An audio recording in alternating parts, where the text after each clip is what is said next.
ಜನತಾ ಪಾರ್ಟಿಯಿಂದ ಜನತಾದಳ, ಲೋಕದಳ, ಈಗ ಕಾಂಗ್ರೆಸ್. ಕಾಂಗ್ರೆಸ್ ಬಂದ ಮೇಲೆ 2 ಸಾರಿ ಮುಖ್ಯಮಂತ್ರಿ ಆದ. ಒಂದು ವೇಳೆ ಜನತಾದಳ ಎಷ್ಟಲ್ಲೇ ಇದ್ದಿದ್ರೆ ಮುಖ್ಯಮಂತ್ರಿ ಆಗ್ತಿರಲಿಲ್ಲ.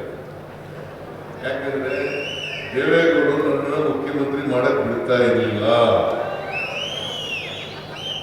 ಅವ್ರ ಮಕ್ಕಳು ಮುಖ್ಯಮಂತ್ರಿ ಮಾಡಕ್ ಬಿಡ್ತಾ ಇರಲಿಲ್ಲ.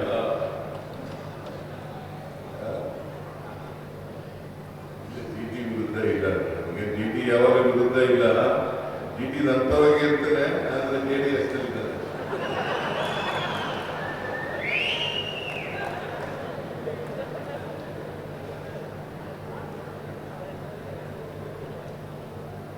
ಅದೇನೇ ಆಗಲಿ, ಇವತ್ತಿಗೆ ನಾನು ಈ ಸಾರಿ 2023ರಲ್ಲಿ ಮುಖ್ಯಮಂತ್ರಿ ಆದಮೇಲೆ ಇವತ್ತು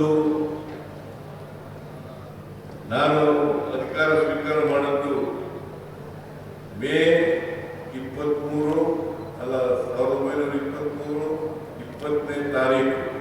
ಇವತ್ತಿಗೆ 2.5 ವರ್ಷ. ಒಂದು ರೀತಿಯಲ್ಲಿ ನನಗೆ 2 ವರ್ಷ ತುಂಬಿದೆಯಲ್ಲ, ಆ 2 ವರ್ಷದ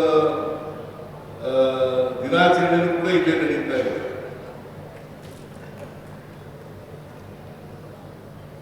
ಆ ದಿನನೂ ಕೂಡ ಇಲ್ಲಿ ನಡೀತಾ ಇದೆ. ನಿಮ್ಮೆಲ್ಲರ ಆಶೀರ್ವಾದದಿಂದ, ಕರ್ನಾಟಕದ ಜನರ ಆಶೀರ್ವಾದದಿಂದ ನನಗೆ 2 ಸಾರಿ ಮುಖ್ಯಮಂತ್ರಿ ಆಗ್ತಕ್ಕಂಥ ಅವಕಾಶ ಸಿಕ್ತು.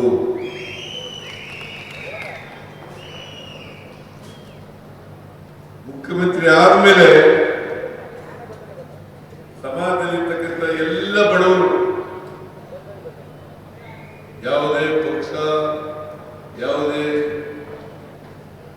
ಧರ್ಮ, ಯಾವುದೇ ಜಾತಿ, ಅಲ್ಲಿರ್ತಕ್ಕಂಥ ಎಲ್ಲ ಬಡವರು ಇದ್ದಾರಲ್ಲ, ಅವ್ರ ಪರವಾಗಿ ಕೆಲಸ ಮಾಡ್ತಕ್ಕಂಥ ಅವಕಾಶ ಸಿಕ್ಕಿದೆ. ಇಲ್ಲಿವರೆಗೆ ಮಾಡಿದ್ದೇನೆ, ಮುಂದೆನೂ ಕೂಡ ಮಾಡ್ತೇನೆ ಅಂತಕ್ಕಂಥ ಮಾತುಗಳನ್ನು ಹೇಳಲಿಕ್ಕೆ ಬಯಸ್ತಾ ಇದ್ದೇನೆ. ಈಗ 83ರಿಂದ ಅಲ್ಲ 2003ರಿಂದ 18ರವರೆಗೆ ಮುಖ್ಯಮಂತ್ರಿ ಆಗಿರುವಾಗ ಅನೇಕ ಭಾಗ್ಯಗಳನ್ನು ನಾವು ಕೊಟ್ಟರು. ಬಹುಶಃ ಇಲ್ಲಿರೋರಿಗೆಲ್ಲ ಗೊತ್ತಿದೆ, ನಿಮಗೂ ಗೊತ್ತಿದೆ. ಆ ಎಲ್ಲ ಭಾಗ್ಯಗಳು ಕೂಡ ದಲಿತರಿಗೆ, ಹಿಂದುಳಿದವರಿಗೆ, ಅಲ್ಪಸಂಖ್ಯಾತರಿಗೆ, ಎಲ್ಲ ಜಾತಿ ಬಡವರಿಗೆ ದಕ್ಕತಕ್ಕಂಥ ಕೆಲಸವನ್ನು ಮಾಡಲು ಈ ಸಾರಿ 2023 ಮುಖ್ಯಮಂತ್ರಿ ಆದ್ಮೇಲೆ ಗ್ಯಾರಂಟಿ ಯೋಜನೆಗಳನ್ನು ಜಾರಿಗೆ ತಗೊಂಡು, ಈ ಗ್ಯಾರಂಟಿ ಯೋಜನೆಗಳ ಮೂಲಕ ಸಮಾಜದಲ್ಲಿರ್ತಕ್ಕಂಥ ಅಸಮಾನತೆಯನ್ನ ನಿವಾರಣೆ ಮಾಡತಕ್ಕಂಥ ಪ್ರಯತ್ನವನ್ನು ಮಾಡಿದ್ದೇವೆ. ಸಮಾಜದಲ್ಲಿ ಅಸಮಾನತೆ ಹೋಗದೇ ಜಾತಿ ವ್ಯವಸ್ಥೆ ಹೋಗಲ್ಲ. ಎಲ್ಲರಿಗೂ ಸಾಮಾಜಿಕ, ಆರ್ಥಿಕ ಶಕ್ತಿ ಬಂದಾಗ ಮಾತ್ರ ಜಾತಿ ಹೋಗದ ಹೊರತು ಹೋಗಲ್ಲ. ಶಕ್ತಿ ಬರಬೇಕು, ಸಾಮಾಜಿಕವಾಗಿ ಶಕ್ತಿ ಬರಬೇಕು, ಆರ್ಥಿಕವಾಗಿ ಶಕ್ತಿ ಬರಬೇಕು, ಶೈಕ್ಷಣಿಕವಾಗಿ ಶಕ್ತಿ ಬರಬೇಕು, ರಾಜಕೀಯವಾಗಿ ಶಕ್ತಿ ಬರಬೇಕು. ಆ ಶಕ್ತಿ ಬಂದಾಗ ಮಾತ್ರ ಹೋಗ್ಲಿಕ್ಕೆ ಸಾಧ್ಯ ಇದೆ. ಈಗ ಕುಟ್ರನ್ ಶೆಟ್ಟರು ಇದ್ದಾರೆ. ಕುಟ್ರನ್ ಶೆಟ್ಟರು ಒಂದು ಹಿಂದುಳಿದ ಸಮಾಜಕ್ಕೆ ಸೇರಿದರು. ಚಾಮರಾಜನಗರದಲ್ಲಿ 4 ಬಾರಿ ಶಾಸಕರಾಗಿದ್ದರು. ಮುಂದೇನೋ ಆಗ್ತಾರೆ ಅಂತಕ್ಕಂಥ ವಿಶ್ವಾಸ ಇದೆ. ಅವರಿಗೆ ಕುಟ್ರನ್ ಶೆಟ್ಟರಿಗೆ ಉಪಾಧ್ಯಯನದಲ್ಲಿ ಒಬ್ಬರೇ ಒಬ್ರು ಮಂತ್ರಿ ಶಾಸಕರು ಮಂತ್ರಿ ಮಾಡಿದ್ದೆ. ಮುಂದೆ ಅವರಿಗೆ ಒಳ್ಳೆ ಭವಿಷ್ಯ ಇದೆ.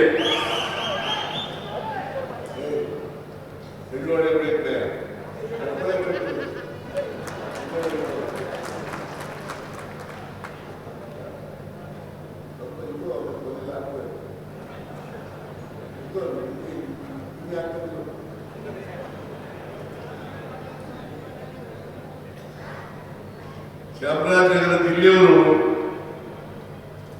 ಯಾವಾಗಲೂ ಕೂಡ ಇಲ್ಲಿ ದಲಿತರು, ಹಿಂದುಳಿದವರು, ಅಲ್ಪಸಂಖ್ಯಾತರು, ಮುಂದುವರೆದ ಜನಾಂಗ ಎಲ್ಲರೂ ಕೂಡ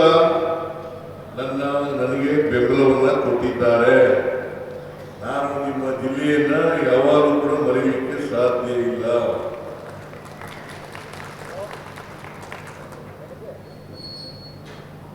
ಇವತ್ತು ಸಹಕಾರ ಸಪ್ತಾಹದ ಅಂತಿಮ ದಿನ, ಸಮಾರೋಪ ಸಮಾರಂಭ. ನಿಮ್ಮೆಲ್ಲರಿಗೂ, ಈ ನಾಡಿನ ಎಲ್ಲ ಜನರಿಗೆ 72ನೇ ಅಖಿಲ ಭಾರತ ಸಪ್ತಾಹದ ಶುಭಾಶಯಗಳನ್ನು ಕೋರಲಿಕ್ಕೆ ಬಯಸ್ತಾ ಇದ್ದೇನೆ.